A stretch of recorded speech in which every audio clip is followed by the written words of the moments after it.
Jæja Arnór, hörku fínu tímabili lokið hjá þér núna úti í Rússlandi. Hvernig hefur þetta verið fyrir þig? Mjög gott tímabil. Fyrsta tímabilið náttúrulega hjá CSKA og kannski betur en ég bjóst við þegar ég kom þarna auðvitað setti ég markmiðið hátt og sum markmið hefnuðust og önnur ekki, þannig að ég er bara mjög sáttur með fyrsta tímabilið í Moskvu. Einhverjir svona hápunktar sem þú getur nefnt svona af þessu fyrsta tímabili sem þú svona getur nefnt? Já, ég held að sé klárlega á Bernabéu á móti Real Madrid. Ég held að það standi nú upp úr og líka sem sagt leikurinn á móti Spartak Moskvu sem er svona stærsti leikurinn í rússneska boltanum, derby og þeir hafa vunnið 2-0 og ég skoraði bæði þar. Ég held að það séu svona tveir hápunktar. Ég ætla nú kannski ekkert að fara að ræða við þig framtíðina, það er mikla sögusagnir í gangi og svoleiðis, en það er kannski ekkert sem þú vilt og getur sagt frá akkurat núna?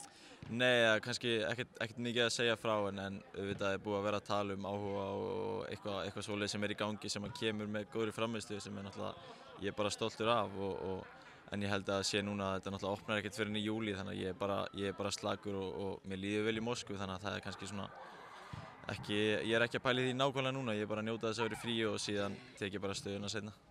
En þú náttúrulega ert í sumarfríi núna og nærð að koma heim og fylgjast með Skagamönnum. Hvernig finnst þér þeir líta út núna það sem af þessu tímabili? Þeir líta mjög vel út, ég held að taflan segir sitt, þeir eru þarna í toppbaráttunni sem kannski ekkert margir byggust við en ég klálega bjóst við því að því að ég sá allt undirbúningstímabil og sá hvernig þeir voru að vinna þetta þannig að ég finnst geggjað að fylgjast með þeim og það er klálega bjartir tíma framöndan. Heldur að þeir nái að halda sér í efri hlutanum svona það sem að nú er aðeins farið að hrikta í stóðum, búin að tapa núna 2 í deildinni í röð.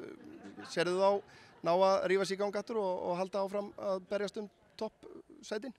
Já, klálega. Það eru ups and downs í þessu og þeir eru búin að tapa núna 2 leikjum kannski á móti sterku K-lið en ég fór líka til Eyja þar sem að þetta var svona, hefði getað dottið og átt að detta okkar megin en já, klálega, þeir þurfa bara að taka sigur í næsta leik sem er mikilvægt að fara back on track. En þegar þú ert úti í Rússlandi, fylgistu mikið með boltanum hérna heima?